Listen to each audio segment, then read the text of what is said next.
कर दिया। Farzan and Harsh and Manav, turn on your cameras, hurry up. Yes ma'am.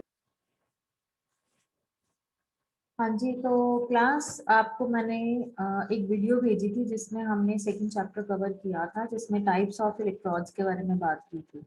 मानव, आपने video देखी है? फरजान एंड मानव, वीडियो देखी है? मैम मैं ना बाहर था, मैं बस 5 मिनट में घर पहुंच रहा हूँ, फिर ऑन कर लेता हूँ कैमरा। ओके, वीडियो देखी थी, ये बताओ। हाँ जी मैम, वीडियो देख ली थी। समझ आई? कोई डाउट? हाँ जी मैम, प्रॉपर समझ आ गया, ऐसा डाउट नहीं है कोई। वो वीडियो बहुत अच्छी है। हर्ष, एक बार आप भी देखना। फरजान, आपने देखी वीडियो? फरजान, आपने वीडियो देखी?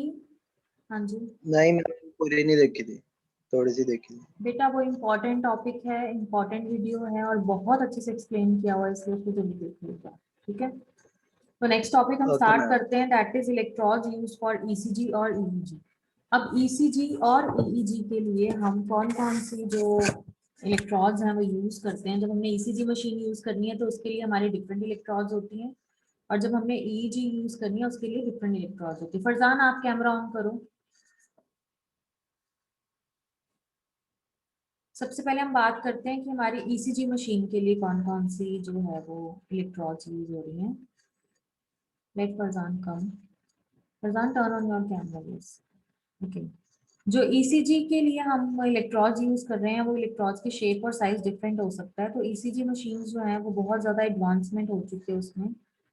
तो इनिशियली उसमें हमारे पास दूसरी इलेक्ट्रॉड्स यूज होती थी, जैसे विद पैसेज ऑफ टाइम हमने डिफरेंट इलेक्ट्रॉड्स यूज करनी शुरू कर दी। तो हम डिफरेंट टाइप्स ऑफ इलेक्ट्रॉड्स के बारे में पढ़ेंगे कि इनिशियली कौन सी थी और अब कौन सी यूज हो रही है। इमर्शन इलेक्ट्रॉड्स जो हैं, सबसे पहले हम इस इलेक्ट्रॉड की बात करते हैं। इलेक्ट्रॉड का नाम है immersion electrode. Let me share screen with you all, जो इलेक्ट्रॉड्स वाला टॉपिक है।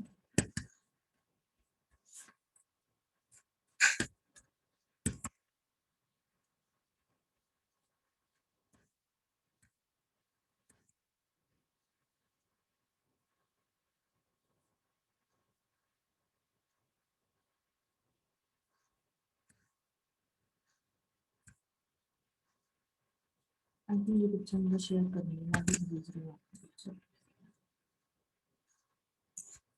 ग्रुप में भेजने लगी हूँ। Okay ma'am.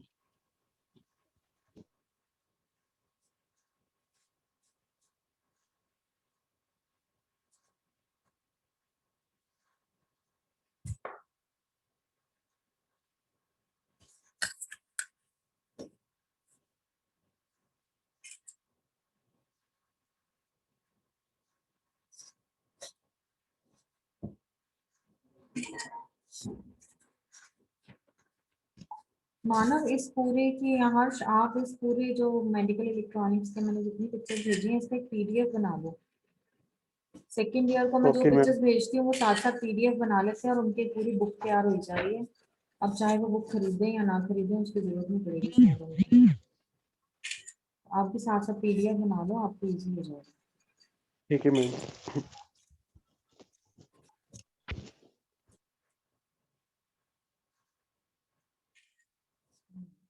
तो let's start first image. PDF से पढ़ाना भी इजी है क्योंकि उसमें टेक्स्ट मार्क्स वगैरह यूज हो जाता है।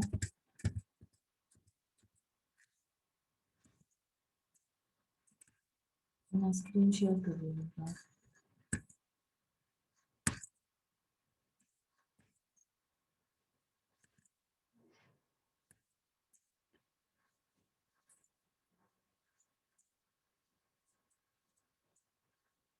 हाँ जी, दिखाई दे रही है इमेज?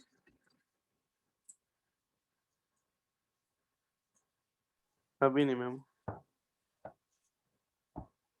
अब दिख रही है? हाँ जी, अब आ रही है मैम। हाँ, जो नीचे आप टॉपिक देख रहे हो electrodes use for ECG EEG, ये वाला टॉपिक हम पढ़ रहे हैं। इसमें फर्स्ट है इमर्जन इलेक्ट्रॉड्स। इमर्जन इलेक्ट्रॉड्स जो है ये बहुत पहले हम यूज करते थे ईसीजी मशीन के लिए। ये बहुत ही सिंपल टाइप की इलेक्ट्रॉड्स थी। इसमें सेलिन सोल्यूशन होता था। एक तरह का यू कैन से एक सॉल्यूशन था जिसका नाम था सैलीन सॉल्यूशन। इस सॉल्यूशन में पेशेंट अपने हाथ डालता था और अपने पैर डालता था।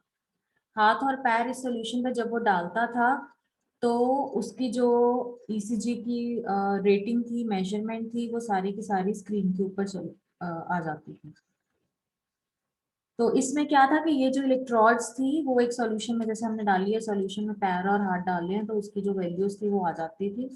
पर ये जो इलेक्ट्रॉन्स थी वो इलेक्ट्रोड्स जो थी वो वेरी डिफिकल्ट थी मैनेज करनी, मेंटेन करनी, और इवन पेशेंट के लिए भी इनकन्वीनियंट था कि वो इतना बीमार है, उसका हार्ट प्रॉपरली काम नहीं कर रहा और उसको अपने पैर और हाथ जो है वो एक सॉल्यूशन में डालने पड़ रहे हैं। तो इसलिए टेक्नीशियन मतलब जो इसको ऑपरेट करता था इस इलेक्ट्रोड्स को और जो पेशेंट था, दोनों के लिए ये बहुत डिफिकल्ट टाइप की मेजरमेंट थी ईसीजी के लिए। तो ये बहुत पहले जो स्टार्टिंग में ईसीजी मशीन्स आई थी तो उस टाइम पे हम ईसीजी जो है वो इस तरह से मेजर करते थे, इस तरह के इलेक्ट्रोड्स को यूज करते थे। देन नेक्स्ट जो थी वो हमारे पास आई, दैट इज लिम्ब इलेक्ट्रोड। तो लिम्ब जो है हमारे नाम से ही पता लगता है। लिम्ब जो है हमारे पास 4 लिम्स होते हैं, पैर और 2 हाथ, इनको हम लिम्स बोलते हैं। तो इसमें क्या था कि जो हमारी इमर्जन इलेक्ट्रोड्स थी उससे इम्प्रूवमेंट हो चुकी थी। लिम्ब इलेक्ट्रोड्स को हमने 4 लिम्स पे यूज करना शुरू किया, बॉडी के 4 लिम्स पे। 4 लिम्स कौन से हैं? दोनों हाथ और दोनों पैर। तो ये जो इलेक्ट्रोड्स थी ये रेक्टेंगुलर या सर्कुलर सरफेस इलेक्ट्रोड्स की तरह होती थी, मतलब रेक्टेंगुलर शेप में भी हो सकती थी, सर्कुलर में भी होती थी। और ये जर्मन सिल्वर, जिंक, कॉपर और निकल मटेरियल से बनी हुई थी। ये वाली इलेक्ट्रोड्स रीयूजेबल थी, मतलब काफी साल तक अब इसको रीयूज कर सकते थे। और इसको जो बॉडी के सरफेस पे डायरेक्टली लगाया जाता था, एक इलेक्ट्रॉन जेली लगा के उसके बाद लिंक के ऊपर हम ये वाली इलेक्ट्रोड्स को कनेक्ट कर देते थे। और लिंक का जो इलेक्ट्रोड साइज था दैट वाज 3 × 5 सेंटीमीटर। इसमें कांटेक्ट इम्पीडेंस, जो अगर आपने वीडियो लास्ट देखी होगी तो आपको पता लगेगा कांटेक्ट इम्पीडेंस क्या होता है। इसकी जो कांटेक्ट इम्पीडेंस थी वो 2 से लेके 5 किलो ओम तक थी। तो इसमें क्या होता था कि हमारे इलास्टिक स्ट्रैप्स होते थे, इलास्टिक के स्ट्रैप्स बने होते थे। वो इलास्टिक स्ट्रैप जो थे वो अपने आप लिम्ब के ऊपर डाल देते थे, मतलब हाथों के ऊपर, पैरों के ऊपर डाल लेते थे। And limb electrodes is generally preferred for use during surgery because patient limbs are relatively mobile. अब जो ये लिम्ब इलेक्ट्रोड्स थे ये इसको हम यूज करते थे लिम्स पे डाल के, इसको हम यूज करते थे सर्जरी करने के लिए। अगर हम पेशेंट की सर्जरी कर रहे हैं तो लिम्स, जैसे अगर उसके हाथ पे हम कुछ कनेक्ट कर रहे हैं तो वो हाथ बहुत ज्यादा मूव करता है। इवन ड्यूरिंग चेस्ट सर्जरी भी, जैसे अगर कोई हो रही है तो उसका चेस्ट जो है इलेक्ट्रोड जिस पे कनेक्टेड है वो भी यूज नहीं कर सकते थे, क्योंकि सर्जरी के टाइम पे पेशेंट की बॉडी और जो अ, ये हाथ है ये इतना मूव नहीं करता। रीजन बीइंग कि हमने उसको एनेस्थीसिया या ऐसा कुछ प्रोवाइड किया होता है जिससे कि वो सर्जरी के टाइम पे हिल ना पाए। तो जब वो हिल ही नहीं पा रहा तो हमने उसके अगर हाथ पे ग्लव्स की तरह ये इलेक्ट्रोड्स हैं ये चढ़ा दी, जिससे कि क्या होता है कि हम उसके या इलास्टिक स्ट्रैप्स की तरह उसके हाथ पे चढ़ा देते थे, जिससे कि उसकी मेजरमेंट जो है वो स्क्रीन के ऊपर आती रहती थी। So, however, limb electrodes are not suitable for long-term patient monitoring because of inconvenience to patient due to long leads. इसमें बहुत ज्यादा लंबी लंबी leads होती थी, इसलिए इसको हम long term के लिए use नहीं कर सकते थे। And also EMG signals generated by conscious and semi-conscious patient lead to false recording. अब क्या होता था, जब हाथ के ऊपर हमने इलास्टिक बैंड्स टाइप चढ़ा दिए, इलास्टिक स्ट्रैप्स टाइप चढ़ा दिए, तो वो हमारी जो मेजरमेंट है हार्ट की वो हमारी स्क्रीन के ऊपर नजर आ रही है, लेकिन ये ज्यादा टाइम तक यूज नहीं कर सकते थे, क्योंकि जब पेशेंट की बॉडी में, उसके माइंड में जब चीजें चलती थी, कॉन्शियसली या सबकॉन्शियसली जब चीजें चलती थी, तो कई बार क्या होता था वो हमारी ईसीजी सिग्नल के साथ इंटरफेयर कर जाती थी, जिसकी वजह से जो रिकॉर्डिंग आती थी स्क्रीन के ऊपर वो प्रॉपर नहीं आती। या आप नीचे एक डायग्राम देख रहे हो लिम्ब इलेक्ट्रोड का, ये डायग्राम में देखो रबड़ स्ट्रैप है, ये आम के ऊपर चढ़ाया हुआ है, जो ये साइड पे आप देखो जहाँ पे लेबल किया हुआ है आम के साथ वो एक रबड़ स्ट्रैप की हेल्प के साथ इलेक्ट्रोड को पेस्ट कर दिया आम के ऊपर। तो रबड़ स्ट्रैप की हेल्प के साथ इलेक्ट्रोड को वहां पे फिक्स कर दिया आम के ऊपर, और वो जो इलेक्ट्रोड है वो सेंटर में है, और ये जो साइड पे आपको सर्कल वाला नजर आ रहा है ये रबर स्ट्रैप है। तो रबर स्ट्रैप यानी इलास्टिक स्ट्रैप की हेल्प से हमने इलेक्ट्रोड बीच में फिक्स कर दिया आर्म के ऊपर। तो इस तरह से लिम्ब इलेक्ट्रोड जो है वो यूज करते थे हम इमर्जन इलेक्ट्रोड के बाद। उसके बाद नेक्स्ट आया था फ्लोटिंग इलेक्ट्रोड। ये फ्लोटिंग इलेक्ट्रोड हमने लास्ट लेक्चर वाली जो वीडियो मैंने आपको भेजी है उसमें ऑलरेडी ये डिस्कस किया हुआ है, तो उस वीडियो को आप देखोगे तो आपको फ्लोटिंग इलेक्ट्रोड जो है वो क्लियर हो जाएगा। तो आज हमने 3 तरह के इलेक्ट्रोड्स ही पढ़ने थे, limb electrode, floating electrode, immersion electrode. मैं आपको आज एक वीडियो भी शेयर करूंगी जिसमें आपको ये दोनों तरह के इलेक्ट्रोड्स जो है बहुत अच्छे से समझाए हुए हैं। उसको आप ध्यान से वीडियो को देखना, जहां पे प्रॉब्लम है फिर हम उसको नेक्स्ट लेक्चर में डिस्कस करेंगे। ठीक है, आज का समझ आया टॉपिक? अगर कहीं डाउट लग रहा है तो बताओ बेटे। Link no ma'am. इलेक्ट्रोड किस तरह से या देखने में कैसे उसको लगाते थे, समझ आई है मानव? मैम मैं ना वीडियो देख लूंगा एक बार, ये रिकॉर्डिंग। क्यों सुना नहीं आपने ये? मैडम मैं बाहर था ना, अभी पहुंचा हूँ घर पे तो। थोड़ा सा मोटा मोटा आपको बता देती हूँ।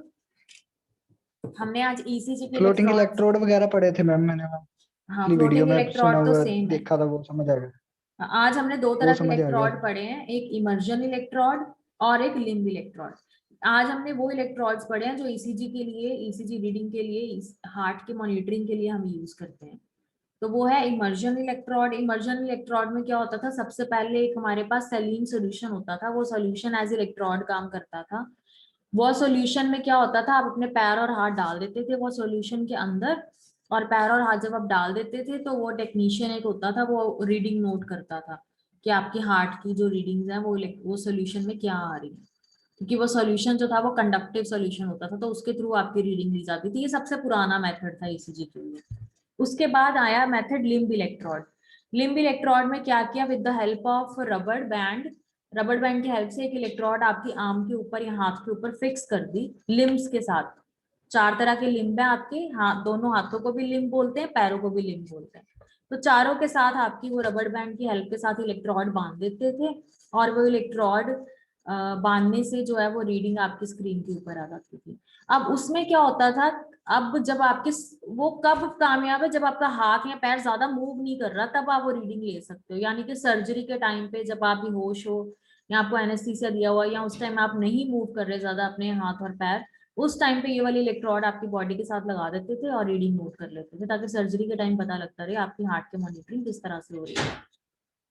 लेकिन अगर आप ज्यादा हाथ को मूव करते हो या पैरों को मूव करते हो तो नेचुरली आपने आफ्टर सर्जरी पैरों और हाथों को मूव करना है, तो लॉन्ग टर्म के लिए आप ये इलेक्ट्रोड फिक्स करके नहीं रख सकते, क्योंकि आपके हाथ और पैर मूव करते थे, आपका माइंड जो है वो चलता है कॉन्शियस और सबकॉन्शियस, उसमें बायोइलेक्ट्रिक सिग्नल्स आते हैं, वो आपके इस वाले सिग्नल के साथ इंटरफेयर कर जाते थे, जिसकी वजह से ईसीजी रिकॉर्डिंग में एग्जैक्ट मेजरमेंट नहीं हो पाती थी सिग्नल की। तो लिम्ब इलेक्ट्रॉन का एक ये समझ लो एक डिसएडवांटेज था कि वो फॉल्स रिकॉर्डिंग भी दे देता था, क्योंकि सबकॉन्शियस और कॉन्शियस इलेक्ट्रॉन सिग्नल्स जो थे वो इसके साथ इंटरफेयर कर जाते थे। नेक्स्ट आता है फ्लोटिंग इलेक्ट्रोड। ये आपको मैंने लास्ट वीडियो में भेजा हुआ है, उसको चेक करो। मानव कौन है पास में बेटे? मानव। सो फ्लोटिंग इलेक्ट्रोड आपको लास्ट लेक्चर में दिखाया हुआ है, भेजा हुआ है, उसको एक बारी पढ़ लेना, समझ लेना। अगर कोई हाँ डाउट जी। है, 3 तरह के इलेक्ट्रॉन्स हमने किए, उसमें कोई डाउट होगा तो हम उसको डिस्कस कर लेंगे। ठीक है, बाकी जो तरह के इलेक्ट्रॉन्स हैं इसको हम नेक्स्ट लेक्चर में करेंगे। तो विद इन 2-3 लेक्चर्स आपका ये वाला चैप्टर कंप्लीट हो जाएगा, और इस चैप्टर के कंप्लीट होने से आपके एमएसटी तक का सिलेबस कवर हो जाएगा, मतलब 40% सिलेबस कवर हो जाएगा। स्टिल वी विल सी कि हमें नेक्स्ट लेक्चर करना है कि नहीं, नेक्स्ट चैप्टर स्टार्ट करना है कि नहीं, वो हम देख लेंगे। ठीक है, अभी तक कोई डिस्कस जो हमने किया है, ऑफलाइन क्या ऑनलाइन? एमएसटी का भी कुछ इंडिकेशन नहीं है, प्रॉबेबली ऑनलाइन ही होंगे जो केसेस के चल रहा है सिस्टम, बट ऑफलाइन भी हो सकता है, क्योंकि हो सकता इस बार आपके एग्जाम जो फाइनल एग्जाम वो ऑफलाइन ही होने हैं, तो हो सकता है ऑफलाइन की भी हमें आ जाए ये बोला कि कि मैम जो फाइनल एग्जाम ऑफलाइन होने हैं, अगर हाँ सिचुएशन ऐसे ही रही तो भी ऑफलाइन ही होंगे, क्योंकि जून मई तक उन्होंने बोला है आपको सबको वैक्सीनेट कर देना है, मई फर्स्ट या लास्ट मई तक। इंडिया ने डेडलाइन दी है कि लास्ट मई तक इंडिया की पूरी पॉपुलेशन को वैक्सीनेट कर देना है। और अगर आप वैक्सीनेट हो गए तो फिर तो कोई वरी वाली बात ही नहीं है। और जून में ही पेपर होते हैं आपके, जून तक तो सेमेस्टर है, 22 जून तक, 22 जून से आपके एग्जाम स्टार्ट है, तो तब तक वैक्सीनेशन होना नहीं है, तो 100% according to me paper offline ही होंगे। तो उसके अकॉर्डिंगली हो सकता है आपके एमएसटी भी ऑफलाइन ले लें कि बच्चों की तैयारी हो जाए। ठीक है मालिक, बहुत लेट आए हो, क्लास ओवर होने वाली है। मैम वो खाना खाने लग पड़ा। चलो मैं आज वाली ये वाली रिकॉर्डिंग वाली वीडियो भी आपको भेज देती हूँ, इससे भी सुन लेना। और एक मैं आपको ना आज एक लिंक भेज रही हूँ जिसमें आपके ये दोनों टॉपिक, तीनों इलेक्ट्रॉन्स के बारे में डिस्कस किया हुआ है, उसको भी ध्यान से सुन लेना। उसमें डिफरेंट डायग्राम Okay, के ma'am. साथ इसको एक्सप्लेन किया, उसको भी एक बार सुन लेना। ठीक है, तो कोई भी डाउट है Okay, अगर ma'am. नेक्स्ट लेक्चर में डिस्कस कर लेंगे। ठीक है, ओके बेटा। मैम एक वो आपने भेजा था इंटरव्यू का रेल कोच फैक्ट्री का, वो हाँ। क्या है? Rail coach Yes, ma'am, Kapurthala वो बताना। फैक्ट्री में उनको फ्रेशर बच्चों की जरूरत है, इलेक्ट्रॉनिक्स के स्टूडेंट्स की ही जरूरत है उनको। और उस केस में अगर आप इंटरेस्टेड हो, इंटरव्यू होनी है, डायरेक्ट इंटरव्यू होनी है, कोई रिटर्न एग्जाम नहीं है। तो अगर आप इंटरेस्टेड कब? हो तो वहां पे आप प्रताप सर को कांटेक्ट कर लो। प्रताप सर का नंबर है सबके पास? हाँ जी मैम, उनको कांटेक्ट कर नहीं लो। है। नहीं है मेरे पास। मेरे देखो पास अगर है, मैं हर्षित कर लूँ। जिसके पास है वो ग्रुप में भेज दो बाकियों को, और उनके साथ कांटेक्ट करके अपने नाम लिखवा दो कि आप इंटरव्यू के लिए इंटरेस्टेड हो। ठीक है, इंटरव्यू जरूर दो। ये रेल कोच फैक्ट्री कपूरथला में लगी जॉब तो बहुत अच्छी जॉब है, और ये लेटर ऑन हो हाँ जी सकता है आपको मैम। गवर्नमेंट जॉब में भी कन्वर्ट कर दे अगर वहाँ पोजीशन निकल आई, अगर ये कॉन्ट्रैक्ट जॉब हाँ जी है। मैम। ठीक है, तो उनसे कांटेक्ट कर लो और मुझे बता देना कौन कौन से बच्चे जा रहे हो। ठीक है, ओके मैम, ठीक है। ठीक है मैम। Okay ma'am. ओके बेटा, take care. Thank you ma'am. Okay ma'am.